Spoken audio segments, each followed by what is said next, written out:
और with the result ये हुआ कि इन्होंने जो MOU बनाया वो सीधा जाके फॉरेन ऑफिस ने या डिफेंस मिनिस्ट्री ने सीधा भेज दिया, उठा के कैबिनेट को उन्होंने अप्रूव करके दूसरे दिन साइन कर दिया। और उसके अंदर प्रोसीजर लेट डाउन है कि हर मिनिस्ट्री के पास जाएगा, लॉ मिनिस्ट्री के पास जाएगा, फिर फाइनली जाएगा पार्लियामेंट्री कमेटी के पास। एक सेकंड अनवर बेग साहब, देखें आप भी एक बड़ी पार्टी का हिस्सा रह चुके हैं, पीपल्स पार्टी का। अब आपको पाकिस्तान मुस्लिम लीग नवाज के साथ आप रहेंगे, उनका भी एक्सपीरियंस हो जाएगा। बट अनफॉर्चुनेटली बात यह है कि देखें हकीर की जमहूरियत में ये चीजें होती हैं, जहां वन मैन शो चल रहा हो वहां ये नहीं होता कि इसको भी जाएगा उसको भी जाएगा। The decision is made at the top and that's final.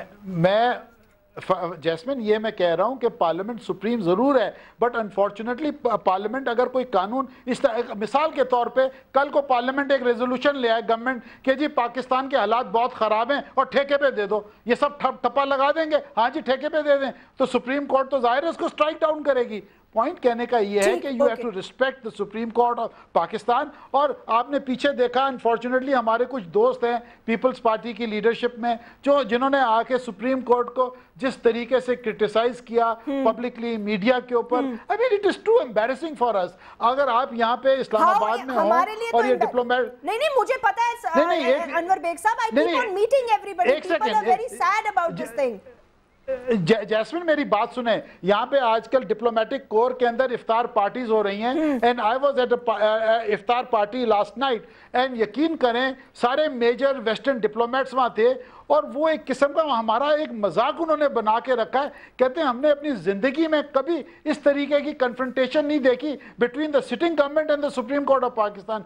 तो it is too embarrassing for us और ये हमें बहुत हर्ट कर रहा है लोकली एंड इंटरनेशनली। यहाँ पे कोई फॉरेन डायरेक्ट इन्वेस्टमेंट नहीं आ रहा। आप देखें मुल्क के हालात क्या हैं। तो मैं ये समझता हूं कि खुदा के वास्ते we have to learn to respect the supreme court of Pakistan. ये सुप्रीम कोर्ट है, ये कोई टांगा नहीं है प्लीज। और क्योंकि जैसे मैंने इनिशियली कहा आपको कि हमारे जो लीडरान हैं वो probably they can not digest an independent judiciary और हमें ये सीखना पड़ेगा। We have to accept all this. और जहां सुप्रीम कोर्ट कहे कि जी रॉन्ग इज रॉन्ग, तो इस तरीके का सरकार नहीं चलती। मैं ये समझता हूं कि गवर्नमेंट को बड़ा सोच समझ के चलना पड़ेगा और they have to abide by supreme court orders whether they like it or not. Durrani साहब अगर जी देखें, पहली चीज तो मैं ये गुजारिश जी कोई किसी को बेवकूफ नहीं बना रहा। पॉलिटिकल इत्तेहाद इसी तरीके से, मेरी बात शायद अनवर बेग साहब ने सुनी नहीं, आने वाले इलेक्शन में मजीद स्प्लिट मैंडेट आएगा। मुख्तलिफ जमातें, मुख्तलिफ जहन, मुख्तलिफ माजी की तल्ख यादों के साथ बैठेंगे। ये डिफरेंसेस होते हैं। हमने पीपल्स पार्टी के साथ जहां जहां अनवर बेग साहब साथ दिया है, आप भी उस तरफ रहे हैं और आपको हमारा स्टैंड पता है और एक दो कोर कमेटीज़ की मिनट्स में आप भी शामिल रहे। जहां जहां पीपल्स पार्टी को हमने इंडोर सपोर्ट किया वहां पब्लिकली भी सपोर्ट किया और हम डेमोक्रेसी के लिए आज भी डेमोक्रेटिक स्टैंड पे पीपल्स पार्टी को अलल ऐलान सपोर्ट करते हैं। लेकिन अगर कहीं जुडिशरी से तसादुम है तो उस पे हमारे खदशात हैं, हमारे भी तहफ़्फ़ुज़ात हैं, हमें भी डर खौफ है इंस्टीट्यूशन से टकराने का। तो उसका अगर बरमला इजहार कर देते हैं तो ये तो एक पाकिस्तानी की रिजर्वेशन है जो हमने हमेशा बयान की है। एक सेकंड ख्वाजा सहारुल हसन साहब, एक सेकंड दीजिएगा। दुरानी साहब ये बताइएगा कि अब क्या प्लान है पीपल्स पार्टी का? ये बात तो आप लोगों ने तय कर ली है ना कि खत नहीं लिख रहा, इसको छोड़ दें। ये इस खत के किस्से से अब मैं भी जो है ना, अब मेरा भी दिमाग माऊफ हो चुका है। मैं वो डॉक्टर अलवी साहब हंस रहे हैं, मतलब खत ना हो गया, अल्लाह माफ करे, पता नहीं क्या हो गया। मैंने कोई मुल्क दुनिया का ऐसा नहीं चलते हुए देखा जो खत से शुबा शुरू हो और खत पे ही उसका इख्तिताम हो जाए। आगे का क्या प्लान है? अगर राजा परवेज अशरफ साहब चले जाते हैं तो आप क्या होगा? किसको बनाएंगे वजीर आजम? केयरटेकर सेटअप लाएंगे, इलेक्शन कराएंगे, क्या कराएंगे? आप करना क्या चाहते हैं? जैस्मिन मैं बताता हूं कौन आएगा। कौन आएगा? एक नाम दे दे, फिर ये फिर दुरानी साहब की बारी है। जी जी, कौन आएगा? ANP के गुलाम बलोर साहब का नाम चल रहा है बड़े जोरों से। ओहो, क्या बात की अनवर भाई। हाँ, ANP को भी तो खुश करना है। तो ये बेचारे इतने साल इत्तेहाद में रहे, इनको कुछ ना मिला। होम मिनिस्ट्री वादा की गई कराची की, वो भी ना दी इनको। नहीं ऐसे कुछ बिल्कुल है, 100% है। नहीं, आप बेशक नो कहते हैं, आप तहदीद करें, हमारा हमें बैकडोर इंफॉर्मेशन देने का हक है। अगर गलत होगी तो गलत होगी। आपकी इंफॉर्मेशन बिल्कुल गलत है। चले ठीक है, आप कह रहे हैं, लेकिन बहरहाल ये इंफॉर्मेशन है। चले जी, दुरानी साहब ये बात दुरुस्त है कि आप ANP का वजीर आजम लाएंगे 2-4 दिनों के लिए? अनवर बेग साहब ने अपने अंदाज फिक्र में ये ज़ाहिर है कि उनका अपना फिक्र है। हो सकता है इसकी सोच और फिक्र आज़ाद हो, और उसको हम किसी हवाले से भी कबूल कर सकते हैं, क्योंकि पॉलिटिकल के लीडर हैं। मैं सिर्फ आपको एक बात बता दूं कि इस वक्त पाकिस्तान पीपल्स पार्टी की हुकूमत बिल्कुल स्मूथ चल रही है, बिल्कुल सही है। और हम एक चीज़ आपको बता दें, क्या सही रहे हैं वैसे, बिल्कुल स्मूथ चल रही है, प्रेसिडेंट इज वेरी कॉन्फिडेंट, बिल्कुल ठीक कह रहे हैं। देखिए अगर मैं आप मुझे सुने ना जी सर, अब सिस्टम बिल्कुल ठीक चल रहा है। जहाँ से खराबी है वहाँ से अलिफ से आसिफ जरदारी शुरू, और अदलिया और जज और जितने भी मुखालिफिन हैं वो अलिफ से शुरू करते हैं कि आसिफ जरदारी इस 4.5 साल को बेहतर अंदाज में पॉलिटिकली उसने कैसे चला करके दिखाया जी। अब चूंकि आसिफ जरदारी ए से शुरू हो जाता है और ये तक आसिफ जरदारी का नाम है, अब वो पूरे सिस्टम में परेशानी तमाम पॉलिटिकल उन फोर्सेस को जो कि किसी के कंधे पर आ रहे थे, आसिफ जरदारी के इस पॉलिटिकल विजन और प्रोग्राम को आहिस्ता आहिस्ता धीरे धीरे चलते मुकम्मल होते देख करके घबरा गए। किसी और का सहारा नहीं। दुरानी साहब कौन आ रहे थे? जैस्मिन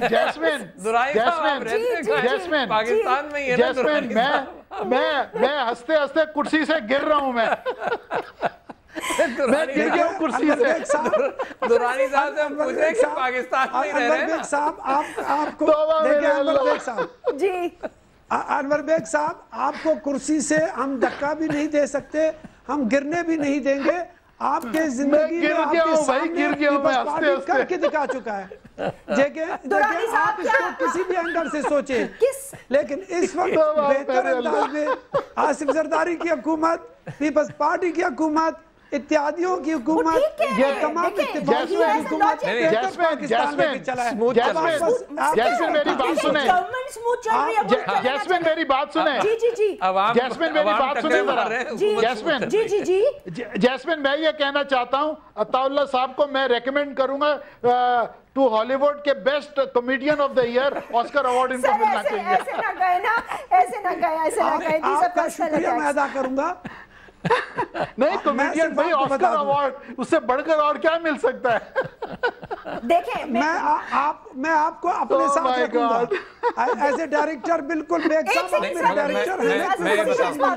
दुरानी साहब क्या ये रहे, दुरानी साहब क्या ये रहे कि गवर्नमेंट स्टेबल है ना, गवर्नमेंट स्टेबल है। सर आपने अगर सदर मुमलिकत का खिताब सुना हो जो इंटीरियर में जाके उन्होंने ये किया था, तो उन्होंने कहा था वी आर वेरी कॉन्फिडेंट। अब क्या मसला है भाई, पैसे भी आ गए, कोलिशन भी साथ है, अदलिया भी साथ है, और मुझे लग रहा है कि इसी असेंबली से वो अपने आप को रिएलेक्ट भी करा लेंगे। अच्छा पैसे कौन से आ गए? Coalition support fund. अच्छा मगर अंदर से भी पैसे बहुत आ गए ना, अंदर से मतलब जो जमा हो रहे हैं यार इतने, ये नहीं सारे जो इंस्टीट्यूशन तबाह हुए हैं उसके पैसे कहीं ना कहीं तो जाहिर सी बात है ना, तो वो इलेक्शन में लगेंगे, वो इलेक्शन में लगेंगे, ठीक है ना। तो ये पीपल्स पार्टी है कंफर्टेबल। जैस्मिन साहब बकौल ख्वाजा आसिफ के सट्टे से आपको कह रही है सट्टा खेलने की जरूरत क्या है जब यहाँ पे खूब मारा मारी चल रही है ना, पैसों के एतबार से, इंस्टीट्यूशंस के एतबार से। नहीं मैं समझता हूँ कि ये कंफर्टेबल है, स्मूथ रनिंग हो रही है। इन्होंने ये कहा कि जमहूरियत की खातिर हमें बर्दाश्त करो, कौम ने इनको बर्दाश्त कर लिया। जो कौम का हशर हुआ है ना जैस्मिन, वो आप जानती हैं, वो स्मूथ नहीं है। कौम टक्करें मार रही है, ये इनकी फ्लाइट जो है बिल्कुल तैयार खड़ी है ना। और जब यहाँ पर दूसरा जहाज भी मुझे लग रहा है इन्हीं का मुकाबले के लिए तैयार है, मुकाबले के लिए मुकाबले के बाद परवाज के लिए तैयार है, यानी मुकाबला और फिर परवाज, मुकाबला होगा। Jasmine ji last comment sir, last comment. वो रावी सतलज में दूध की नदियां बह रही हैं। नहीं जो इकबाल का शेर है ना, इकबाल तो सिकंदर ने, मैं तो आज सारी रात हंसता रहूंगा। नहीं चलें आपको एटलीस्ट। वैसे सर दुरानी साहब ने बहुत गहरी बात की है, लेट मी टेल यू, उन्होंने बहुत गहरी बात इसलिए की है कि वो बिल्कुल एक तरह से सही कह रहे हैं। The government is running smoothly, Pakistan is running or not ये मुझे नहीं पता। अपना ख्याल रखिएगा नाज़रीन। Write to me, Allah Hafiz.